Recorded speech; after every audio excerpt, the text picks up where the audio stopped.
ವೀಕ್ಷಕರೇ, JBM ನ್ಯೂಸ್ಗೆ ಸ್ವಾಗತ. ನಾನು ಅನ್ನಪೂರ್ಣ. ವಿದ್ಯಾರ್ಥಿಯೊಬ್ಬಳು PhD ನೀಡದಿದ್ದಕ್ಕಾಗಿ ಆತ್ಮಹತ್ಯೆಗೆ ಯತ್ನಿಸಿರುವ ಘಟನೆ ಬೆಳಗಾವಿ ಜಿಲ್ಲೆಯ ಚಿಕ್ಕೋಡಿಯಲ್ಲಿ ನಡೆದಿದೆ. ವಿದ್ಯಾರ್ಥಿನಿಗೆ PhD ನೀಡದಿದ್ದಕ್ಕಾಗಿ ಇವಳು ಆತ್ಮಹತ್ಯೆಗೆ ಯತ್ನಿಸಿದ್ದಾಳೆ ಎಂದು ತಿಳಿದು ಬಂದಿದೆ. ಇವಳು ಬೆಳಗಾವಿ ಜಿಲ್ಲೆಯ ಚಿಕ್ಕೋಡಿ ತಾಲೂಕಿನ ನಿವಾಸಿ ಎಂದು ತಿಳಿದು ಬಂದಿದ್ದು, ಈ ಕುರಿತು ಒಂದು ವರದಿ ಇಲ್ಲಿದೆ ನೋಡಿ. PhD ಪದವಿ ನೀಡದಿದ್ದಕ್ಕಾಗಿ ವಿದ್ಯಾರ್ಥಿನಿ ಆತ್ಮಹತ್ಯೆಗೆ ಯತ್ನಿಸಿರುವ ಘಟನೆ ನಡೆದಿದೆ. ಬೆಳಗಾವಿ ಜಿಲ್ಲೆಯ ಚಿಕ್ಕೋಡಿ ತಾಲೂಕಿನ ನಿವಾಸದಲ್ಲಿ ಆತ್ಮಹತ್ಯೆಗೆ ಯತ್ನಿಸಿದ್ದಾಳೆ. ಆತ್ಮಹತ್ಯೆಗೆ ಯತ್ನಿಸಿದ ವಿದ್ಯಾರ್ಥಿನಿಯನ್ನು ಸುಜಾತ ಎಂದು ಗುರುತಿಸಲಾಗಿದ್ದು, PhD ಪದವಿ ನೀಡದಿದ್ದಕ್ಕಾಗಿ ಆತ್ಮಹತ್ಯೆಗೆ ಯತ್ನಿಸಿದ್ದಾಳೆ. ಬೆಳಗಾವಿಯ ರಾಣಿ ಚೆನ್ನಮ್ಮ ವಿಶ್ವವಿದ್ಯಾಲಯದ PhD ಸ್ಕಾಲರ್ ವಿದ್ಯಾರ್ಥಿನಿ ಸುಜಾತ ಪೋಳ್ ಆತ್ಮಹತ್ಯೆಗೆ ಯತ್ನಿಸಿದ ವಿದ್ಯಾರ್ಥಿನಿ. ಇತ್ತೀಚೆಗೆ ರಾಣಿ ಚೆನ್ನಮ್ಮ ವಿವಿಯಲ್ಲಿ 14ನೇ ಘಟಿಕೋತ್ಸವದಲ್ಲಿ PhD ನೀಡದಿದ್ದಕ್ಕೆ ಆತ್ಮಹತ್ಯೆಗೆ ಯತ್ನಿಸಿದ್ದಾಳೆ. ರಾಣಿ ಚೆನ್ನಮ್ಮ ವಿಶ್ವವಿದ್ಯಾಲಯದ ಕುಲಪತಿ professor CM Thyagaraj, registrar Santosh Kamanagouda ವಿರುದ್ಧ ಆರೋಪ. ರಾಯಭಾಗ ಪ್ರದೇಶದ ಸಮಗ್ರ ಚಾರಿತ್ರಿಕ ವಿಷಯದಲ್ಲಿ PhD ಮಾಡುತ್ತಿದ್ದ ಸುಜಾತ ಪೋಳ್ ಬೇಕಂತಲೇ ನನ್ನನ್ನು ಟಾರ್ಗೆಟ್ ಮಾಡಿ PhD ಪದವಿ ಕೊಡಲು ನಿರಾಕರಣೆ ಮಾಡಿದ್ದಾರೆ ಎಂದು ಆರೋಪಿಸಿದ್ದಾಳೆ. ಪ್ರೊಫೆಸರ್ KLN ಮೂರ್ತಿ ಅವರು ನನಗೆ ಗೈಡ್ ಮಾಡ್ತಿದ್ದರು. ಗೈಡ್ ಮೂರ್ತಿಯವರ ಕಿರುಕುಳ ಕುರಿತಾಗಿ ನಾನು ಕುಲಪತಿ ಹಾಗೂ ರಿಜಿಸ್ಟ್ರಿಗೆ ದೂರು ನೀಡಿದೆ. ನಂತರ ಗೈಡ್ ಕಿರುಕುಳ ಸಮಸ್ಯೆ ಬಗೆಹರಿಸಲಾಗಿತ್ತು. ಎಲ್ಲ ಸಮಸ್ಯೆ ಬಗೆಹರಿಸಿದರೂ ಕೂಡ ನಮಗೆ PhD ಪದವಿ ನೀಡಲಿಲ್ಲ ಎಂದು ಸುಜಾತ ಆರೋಪಿಸಿದ್ದಾಳೆ. ನಿನ್ನೆ ಸಂಜೆ ಬೆಳಗಾವಿಗೆ ಬಿಮ್ಸ್ ದಾಖಲು ಮಾಡಿದ್ದು, ತಡರಾತ್ರಿ ಡಿಸ್ಚಾರ್ಜ್ ಮಾಡಿಕೊಂಡು ಹೋಗಿರುವ ವಿದ್ಯಾರ್ಥಿನಿ ಸುಜಾತ ಬೆಳಗಾವಿಯ ಬಿಮ್ಸ್ನಲ್ಲಿ MLC ಮಾಡಿ ಕೇಸ್ ಚಿಕ್ಕೋಡಿ ಠಾಣೆಗೆ ರವಾನೆ ಮಾಡಲಾಗಿದೆ. ಆ್ಯಕ್ಚುಲಿ ಮೊನ್ನೆ 2014ನೇ ಕಾನ್ವಿಕೇಷನ್ ಆಗೈತೆ ರೀ, ಘಟಿಕೋತ್ಸವ ನಮ್ಮ ಚೆನ್ನಮ್ಮ ಯೂನಿವರ್ಸಿಟಿ ಒಳಗಡೆ. ನಾನು ಚೆನ್ನಮ್ಮ ಯೂನಿವರ್ಸಿಟಿ ಸ್ಕಾಲರ್ ರೀ.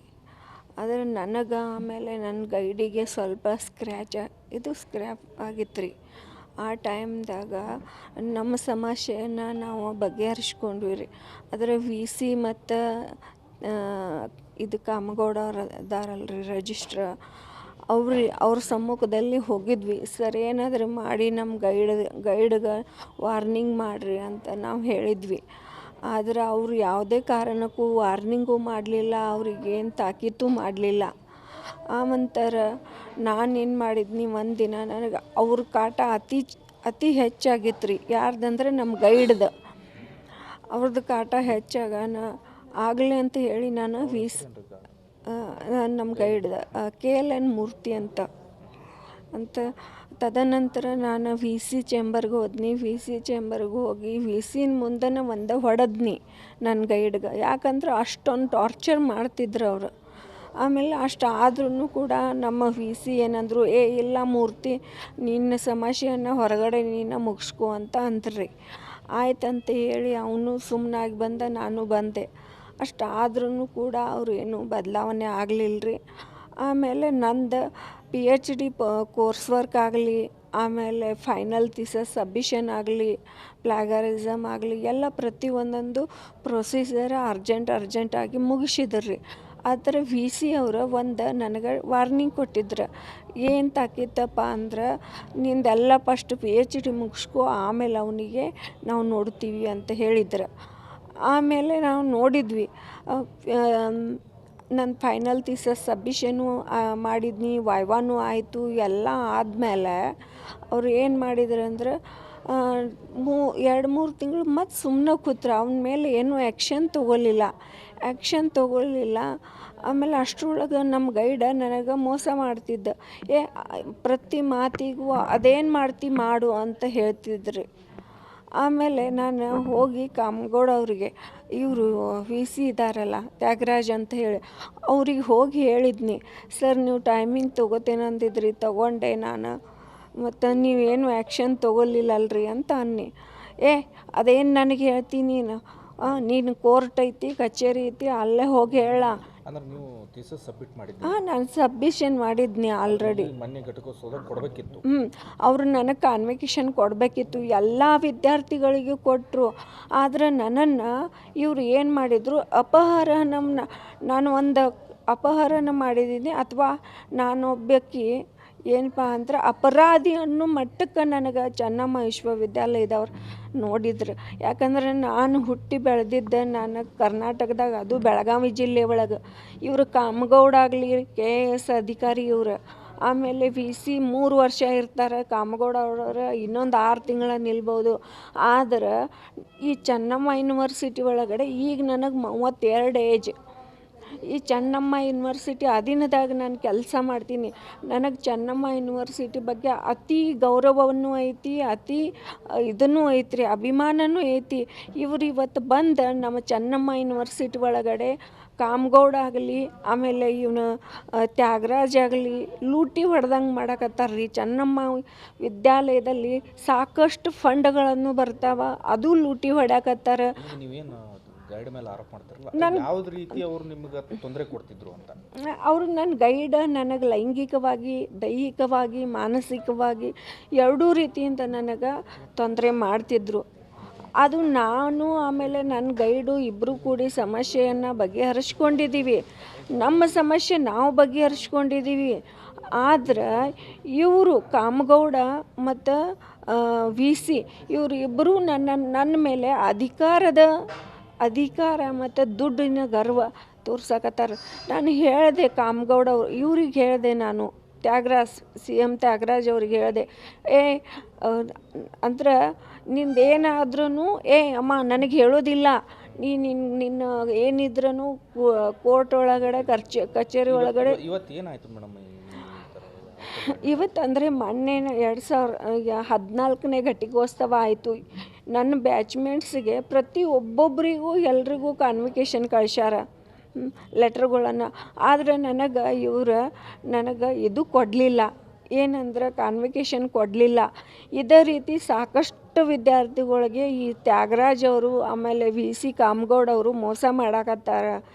ಆಮೇಲೆ ನನ್ನನ್ನು ಒಂಥರ ಅಪರಾಧಿ ಸ್ಥಾನದೊಳಗೆ ನಿಲ್ಲಿಸಿದಾರೆ. ನಾನೊಂದು ವಿದ್ಯಾರ್ಥಿ ಅಭಿಮಾನಿ, ನಾನು ಚೆನ್ನಮ್ಮ ವಿಶ್ವವಿದ್ಯಾಲಯದ ಅಭಿಮಾನಿ, ನಾನು ಅಪ್ಪಟ ಅಭಿಮಾನಿ. ನಾನು ಇದನ್ನೆಲ್ಲ ಇಡೀ ಕರ್ನಾಟಕಕ್ಕೆ ತೋರಿಸ್ಕೊಡ್ತೀನಿ. ನನಗೆ ಕೊಡಲಿಲ್ಲ.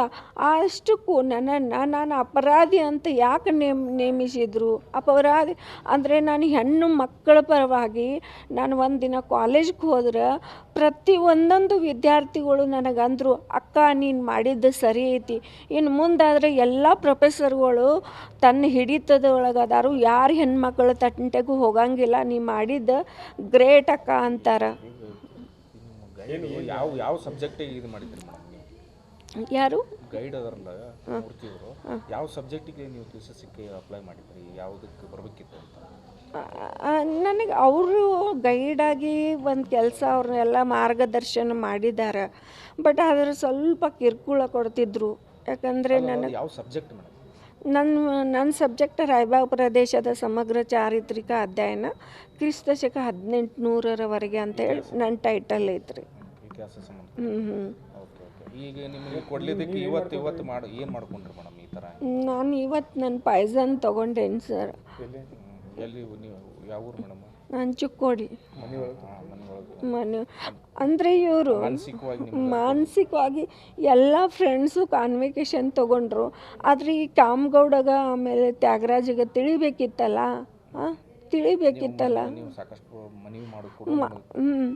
ಆಮೇಲೆ ನನಗೂ ಒಂದು ಲೆಟ್ರ್ ಕಳಿಸಿದಾರೆ, ನಿಮ್ಮ ವಿರುದ್ಧ ನಾವು ತನಿಖೆ, ನನ್ನ ಹತ್ರ ಲೆಟ್ರ್ ಐತಿ ಸರ್, ಅದು ಮನೆ ಒಳಗಡೆ. ನಿಮ್ಮ ವಿರುದ್ಧ ತನಿಖೆ ಯಾಕೆ ಮಾಡಬಾರ್ದು, ವಿದ್ಯಾರ್ಥಿ ತತ್ವದ ಮೇಲೆ ಯಾಕೆ ತನಿಖೆ ಮಾಡಬಾರ್ದು? ನಾನು ನೋಡ್ರಿ ಒಂದು ಕಂಪ್ಲೇಂಟ್ ಮಾಡಿದ್ದೆ. ನನ್ನ ಹೆಸರು ಸುಜಾತ ಅಂತ. ಚೆನ್ನಮ್ಮ ವಿಶ್ವವಿದ್ಯಾಲಯದಲ್ಲಿ ಕಿರುಕುಳದಿಂದ ಸುಜಾತ ಬೆಂಡೆ ಅಂತ ಹೇಳಿ ಹೆಣ್ಮಗಳು ಅದರ ಮಾನಸಿಕ ಕಿರುಕುಳದಿಂದ, ಲೈಂಗಿಕ ಕಿರುಕುಳದಿಂದ ಆತ್ಮಹತ್ಯೆಗೆ ಪ್ರಯತ್ನಿಸಿದ್ದಾಳೆ. ಟೋಟಲಾಗಿ 19 ಟ್ಯಾಬ್ಲೆಟನ್ನು ತಗೊಂಡಿದ್ದಾಳೆ. ಜೀವಕ್ಕೆ ತುಂಬ ಸೀರಿಯಸ್ ಆಗಿ ಇದೆ. ಏನು ಡಾಕ್ಟ್ರು ಹೇಳ್ತಾ ಇದ್ದಾರೆ, ಕಂಡೀಷನ್ ನೋಡಬೇಕು ಅಂತ ಹೇಳ್ತಾ ಇದ್ದಾರೆ. ಈ ರೀತಿಯಾಗಿ ರಾಣಿ ಚೆನ್ನಮ್ಮ ವಿಶ್ವವಿದ್ಯಾಲಯದಲ್ಲಿ ಪ್ರೊಫೆಸರ್ ಈ ಥರ ಮಾಡ್ತಾ ಇದ್ದರೆ ಸಮಾಜದಲ್ಲಿ ಹೆಣ್ಮಕ್ಳು ಹೇಗಾಗಿ PhD ಮಾಡ್ತಾಯಿದ್ರು. ಅವರು PhD ಮಾಡ್ತಾಯಿದ್ರು. ಪ್ರೊಫೆಸರ್ ಹೆಸರು ನನಗಷ್ಟು ಗೊತ್ತಿಲ್ಲ ಸರ್. ಒಂದು ನಿಮಿಷ ಹೆಸರು ಅಷ್ಟು. ಈಗ ಒಂದು ಸುಮಾರು ಒಂದು ಇಯರ್, ಒಂದು ವರ್ಷ, 2 ವರ್ಷ, 3 ವರ್ಷದಿಂದ ಇರ್ಬೋದು ಅಂತ ಹೇಳಿದ್ರು ನಮ್ಗೆ ಅಷ್ಟು. ಹೌದು ಅಂದ್ರೆ ಕಿರುಕುಳ ಅಂದ್ರೆ ಏನೇನು ಲೈಂಗಿಕ ಕಿರುಕುಳ? ಲೈಂಗಿಕ ಕಿರುಕುಳ, ಮಾನಸಿಕ ಕಿರುಕುಳ. ಯಾಕಂದ್ರೆ ಅದಕ್ಕೆ ಎದುರಿಸಲಾಗಿ ಇದು PhD ಅಂದರೆ ಅವ್ರಿಗೆ ಅಧ್ಯಯನ ಮಾಡಲಿಕ್ಕೆ ಅಂತೇಳಿ ಇದನ್ನು ಕೊಡ್ತಾರಲ್ಲ, ಸೊ ಕ್ರಿಸಸ್ ಅಲ್ಲ. ಸೊ ಅದ್ರ ಸಂಬಂಧಾಗಿ ಏನೋ ಹಿಂಗೆ ಮಾನಸಿಕ ಲೈಂಗಿಕ ಕಿರುಕುಳದಿಂದ ಈ ಸಲ ಕೊಡಲಿಲ್ಲ. ಘಟಿಕೋತ್ಸವ ಇತ್ತು, ಕೊಡಬೇಕಿತ್ತು, ಅದು ಸರ್ಟಿಫಿಕೇಟ್ ಕೊಡಲಿಲ್ಲ. ಮನುಷ್ಯಗೊಂದು ಹೋಪ್ ಇಟ್ಕೊಂಡಿರ್ತಾರಲ್ಲ, ಸೊ ಅದು ಸರ್ಟಿಫಿಕೇಟ್ ಸಿಗಲಿಲ್ಲ ಅಂದರೆ ಮನುಷ್ಯಗೆ ಎಷ್ಟು ತ್ರಾಸಾಗುತ್ತೆ ಅದು. ಸೊ ಅದು ಮಾನಸಿಕದಿಂದ ನೊಂದು ಮಹಿಳೆ ಆತ್ಮಹತ್ಯೆಗೆ ಪ್ರಯತ್ನಿಸಿದ್ದಾಳೆ.